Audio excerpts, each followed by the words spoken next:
ಆತ್ಮಂ ಪರಬ್ರಹ್ಮ ಸ್ವರೂಪಂ ಹೇಳ್ತಕ್ಕಂಥದ್ದು.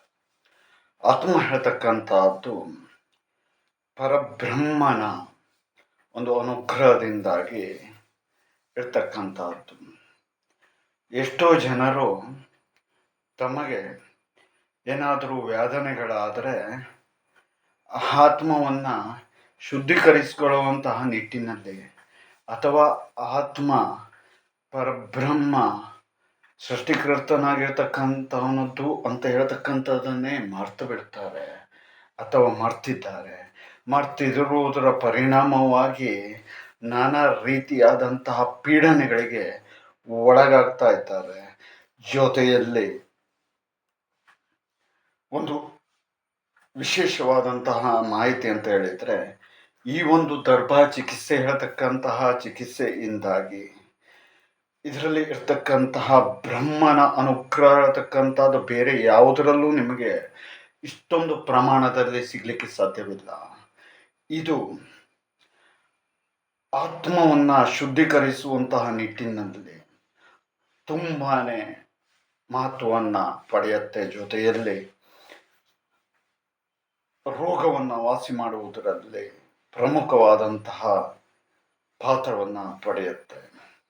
ಅಂತಹ ಸೃಷ್ಟಿಕರ್ತನ ಅನುಗ್ರಹಕ್ಕೆ ಪಾತ್ರರಾಗಿರ್ತಕ್ಕಂತಹ ಒಂದು ವಿಶೇಷವಾದಂತಹ ಸುದ್ದಿ ಅಂತ ಹೇಳಿದರೆ, ಶೃಂಗೇರಿ ಅಂದ ತಕ್ಷಣ ಎಲ್ಲರಿಗೂ ಕೂಡ ಗೊತ್ತಿರಬಹುದು. ಅಂತಹ ಒಂದು ಊರಿನಲ್ಲಿ ಅನಾರೋಗ್ಯದ ಪ್ರಕೃತಿಯಿಂದಾಗಿ ಸಮಸ್ಯೆಗೆ ಗುರಿಯಾಗಿರ್ತಕ್ಕಂತಹ ವ್ಯಕ್ತಿಯವರು ಆಪ್ಷನ್ ಇತ್ಯಾದಿಗಳನ್ನು ಮಾಡಿದರೂ ಕೂಡ ಸರಿಯಾಗದೇನೆ ತದನಂತರದಲ್ಲಿ ದಿಕ್ಕೆ ದೋಚದ ಇದ್ದಂತಹ ಪರಿಸ್ಥಿತಿಯಲ್ಲಿ ನಮ್ಮನ್ನು ಸಂಪರ್ಕವನ್ನು ಮಾಡ್ತಾರೆ. ಮಾಡಿ ಕೇವಲ 4 ದಿವಸದಲ್ಲಿ ಸಂಪೂರ್ಣವಾಗಿ ಗುಣಮುಖರಾಗ್ತಾ ಬರ್ತಾ ಇದ್ದಾರೆ. ಮತ್ತು ಅಷ್ಟೇ ಅಲ್ಲದೆ ಆರಾಮಾಗಿದ್ದೇನೆ ಅಂತ ಹೇಳುವಂಥದ್ದನ್ನು ಆತ್ಮಪೂರ್ವಕವಾಗಿ ನುಡಿದಿದ್ದಾರೆ.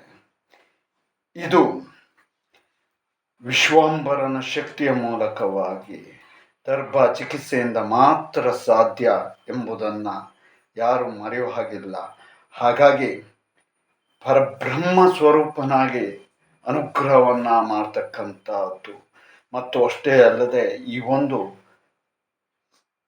ಮಂತ್ರಶಕ್ತಿಯಲ್ಲಿ ಅದ್ಭುತವಾದಂತಹ ಶಕ್ತಿ ಇರುವುದರಿಂದಲೇ ಅದಕ್ಕೆ ಜನರು ಪ್ರತಿ ದಿವಸನೂ ಕೂಡ ಅವಹೇಳನವನ್ನು ಮಾಡ್ತಾ ಇರ್ತಕ್ಕಂಥದ್ದು ಅಂತಕ್ಕಂಥ ಸ್ಪಷ್ಟವಾಗ್ತಾ ಇರ್ತಕ್ಕಂಥ ವಿಚಾರ.